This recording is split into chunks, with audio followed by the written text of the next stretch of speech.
Do you know it's story time, story time, story time? Do you know it's story time in our classroom today? And the title of this story is The Real Princess, a Mathemagical Tale by Juliet Stevenson, Brenda Williams, and Sophia Faddis. And in this story, we have two vocabulary words. Our first word is flabbergasted. Can you see that word with me? Flabbergasted. Flabbergasted is when you are so surprised or shocked that you don't know what to say or do. Flabbergasted. Our next vocabulary word is inquire. Can you say that word with me? Inquire. Inquire is when you want to ask a question. Inquire.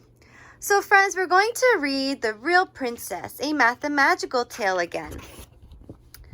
And you may remember that the king and queen want their three sons, Prince Primo, Prince Segundo, and Prince Terzo, to marry real princesses. But when Prince Primo sets out to find a real princess, he doesn't know what makes a girl a real princess or not, and goes to the queen for help. What happens?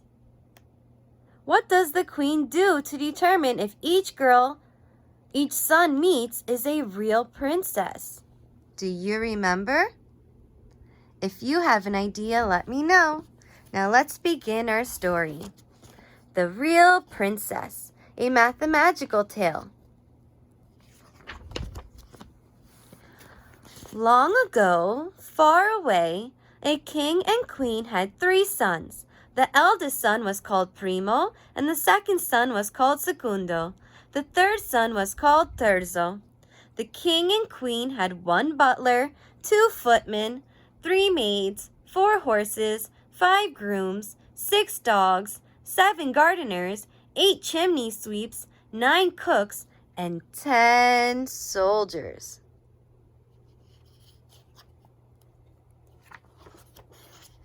Now the king had a counting house in which he kept 3 bags of gold. Each bag contained 180 gold coins. "One day my sons will marry," the king said to himself. "These bags of gold will give them a fine start in life." Now it was the custom at that time that the eldest son, Prince, should marry first, but only if he could find a bride fit to be the next queen. "You must find yourself a real princess," said the father. Every morning as he tucked into his royal breakfast, "Only a real princess will do."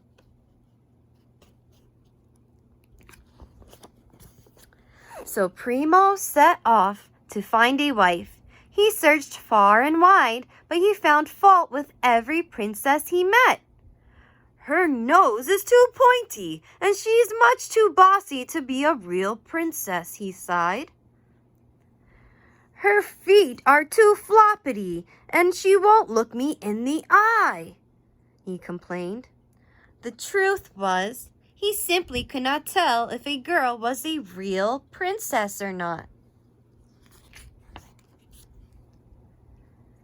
Prince Primo returned home full of gloom. "I wish so much to marry a real princess, mother," he sighed. "But how can I tell if she's real or not?" "Leave it to me," said the queen. "I have a test that will prove beyond a doubt whether she is a real princess or not." Now you may like to know what no one else in the castle knew. The queen too had a counting house. It was a small, shabby shed hidden away at the back of the gooseberry patch, and in it she kept 9 golden peas. When the queen opened the door of the shed, the peas gleamed in the darkness. The queen smiled as she counted them, for she knew a secret about the peas. The next day, a terrible storm came. It was so wet and wild that the 10 soldiers and the 7 gardeners had to abandon their duties and come inside for shelter. Then, just as the storm was at its worst, Terzo heard someone knocking frantically. Knock, knock, knock on the castle door. Standing outside was a young girl, and she was in a very sorry state. The rain had drenched her clothing right through, and her hair fell in dripping straggles down to her waist. But as soon as their eyes met, Terzo's heart skipped a beat, and there was a spring in his step as he ushered her inside.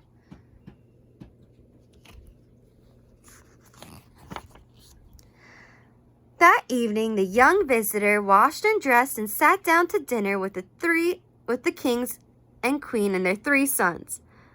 "Who are you?" asked Primo.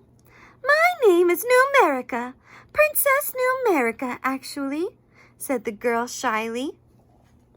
The queen studied her through narrowed eyes. Then, while everyone else drank lobster soup made by the 9 palace cooks, she slipped away to prepare a bed. She asked her 3 maids to bring up 6 mattresses and 7 feather beds from the linen room. When the bed was ready, the queen tucked 5 golden peas under the bottom mattress. The next morning at breakfast, the queen asked the girl, "How did you sleep, my dear?" "Oh, wonderfully, thank you," her guest replied. "I did not wake until I heard the cockerel crow." The queen shook her head slowly. Then she went to the bedroom and threw the 5 peas out the window. But Terzo was delighted. "She is princess enough for me," he said. "I love her just the way she is." So the king took Terzo to his counting house and gave 1 of the bags of gold to his youngest son. The young prince and the princess, who was not quite a real princess, married and lived happily ever after. Now, when the king went to his counting house, he counted only 2 bags of gold. And when the queen went to her counting house, she only had 4 golden peas to count. One day, a dense, damp fog came down over the kingdom. The castle was hidden in a swirling, dark mist, and the path seemed to merge into the bushes.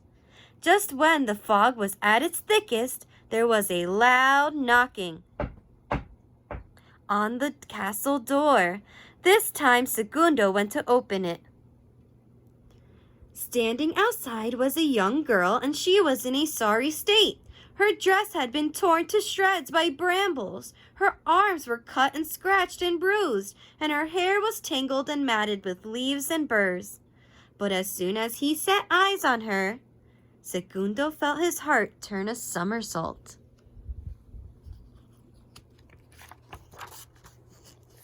That evening, the young visitor washed and dressed and tended to her cuts and bruises. Then she sat down to dinner with the king and queen and their 2 sons. "Who are you?" asked Primo. "I am Princess Calcula," replied the girl in a rather grand voice.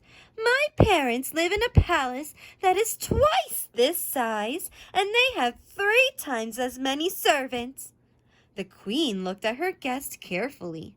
She thought they might at last found a real princess, for the girl had been brave about her injuries, and she appeared to be very well off.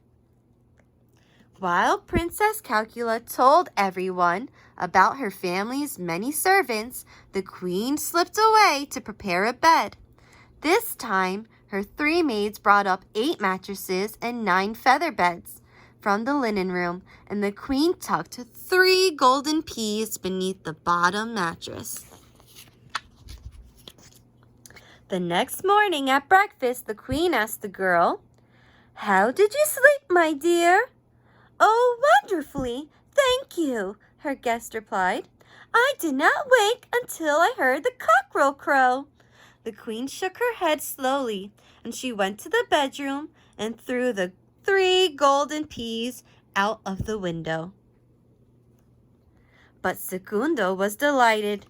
"She is princess enough for me," he said. "I love her just the way she is. So the king took Segundo to his counting house and gave one of the 2 remaining bags of gold to his son. The young prince and the princess, who was not quite a real princess, but very nearly a real princess, married and lived happily ever after. Now when the king went out to his counting house, he counted only 1 bag of gold. And when the queen went to her counting house, she only counted 1 golden pea left. That summer, a heat wave descended upon the kingdom. The wide rushing river sparkled as it flowed through the valley. Butterflies danced in the sunlight and flowers opened their petals wide. Prince Primo was riding back to the castle after another failed journey to find a real princess when he heard someone singing. There, sitting in the shade, he heard someone of a tall oak tree was a young girl. She was weaving flowers into a garland for her hair. She smiled at the prince and wished him a safe journey. But Primo had no intention of going a step further. He quickly dismounted and tied up his horse. "Who are you?" he asked. Let me see.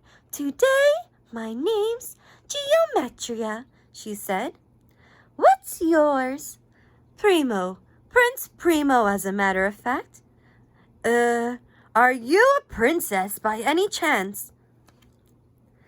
The girl raised her left eyebrow and looked him straight in the eye. "You'll have to judge that for yourself," she said. "Why don't you stop asking questions and come exploring instead?" So the 2 of them wandered through the woods together, watching the doves and butterflies come and go and talking of the many things. When evening fell, they rode back to the castle together. That night, the young visitor washed and dressed and sat down to dinner with the king and queen and their 1 son. "Thank you so much for inviting me to stay," she said, with a voice that rang like silver bells. "I hope you will all come and visit my family one day soon." The queen smiled as she listened. She only wanted the best for her son, and their visitor was enchanting. But was she a princess? While the rest of the party ate their ice cream sundaes, which had been created to a secret recipe by the 9 palace cooks, the queen slipped away to prepare a bed. This time, the 3 maids brought up 9 mattresses, 10 feather beds from the linen room. And this time, the queen tucked just 1 golden pea beneath the bottom mattress. The next morning at breakfast, the queen asked the girl, "How did you sleep, my dear?" "Oh, I'm so sorry to complain when you have been so kind to me," her guest said. "But although I had 9 mattresses and 10 feather beds, I felt most uncomfortable all night, and I am black and blue all over." So Princess Geometria finds sleeping with 1 pea under her 9 mattresses and 10 feather beds to be a very uncomfortable experience. I think she didn't sleep at all and was very tired the next day. The queen looked at her eldest son and smiled. "Then she must indeed be a real princess, my son," she said, "for only a real princess would feel just 1 golden pea through 9 mattresses and 10 feather beds. You have found your true love at last." And she went to the bedroom and threw that 1 pea out of the window. So the king took his eldest son to his counting house and gave him the last bag of gold. And the queen went to her counting house. But of course she had no peas left, for though she had once had 9 peas, she had used 5 peas for the first girl, 3 peas for the second girl, and 1 pea for the third girl, and each time she had flung them out of the window. But the queen smiled, for she knew a secret about the peas. The prince and the princess, who truly was a real princess and would one day be a queen, married and lived happily ever after. The end. Almost, but not quite. Actually, that is not quite the end of the story, for now the king had no money left in his counting house, as he had given it all to his sons. That night he asked the queen, "How shall we manage, my dear? We have so many faithful servants who look after us. How shall we feed and pay them?" "Come with me," said the queen. So the king followed the queen into the garden. There, beneath the bedroom window, the 9 golden peas had each taken root and grown into 9 tall plants, but on just one of the plants shone lots of golden pea pods. "This is from the pea that Princess Geometria slept on," smiled the queen. "That young woman is worth her weight in gold. Mark my words." She picked a pod, and inside it glowed 9 golden peas. She picked another pod and found 9 more. Then she picked 7 more pods and handed them to the king. "My dear," she said softly, "I think we have quite enough for our needs." The king was astonished and flabbergasted and speechless with delight. So there's our vocabulary word. Flabbergasted, when you don't know what to say or do. He hugged the queen and danced her all around the castle grounds. And the 1 butler, 2 footmen, 3 maids, 4 horses, 5 grooms, 6 dogs, 7 gardeners, 8 chimney sweeps, 9 cooks, and 10 soldiers all joined in on the dancing. The real end. So friends, at the end of the story, the king and queen dance around the castle and are joined by all of their servants and all of their animals. I bet they were happy for the king and queen and excited about the plant with the golden peas. And friends, I have some Wonder Aloud questions. And I wonder if about Princess Geometria. And if Princess Geometria does not say if she is a real princess or not when Prince Primo asks her, why do you think she does this? How do you think she feels about being asked about that question when she doesn't answer if she is a real princess or not? How do you think she feels when he asks her that question? If you have an idea, let me know. And what do you think makes a real princess? If you have an idea, let me know. I hope you enjoyed our story, The Real Princess, a mathemagical tale. Till next time, bye friends.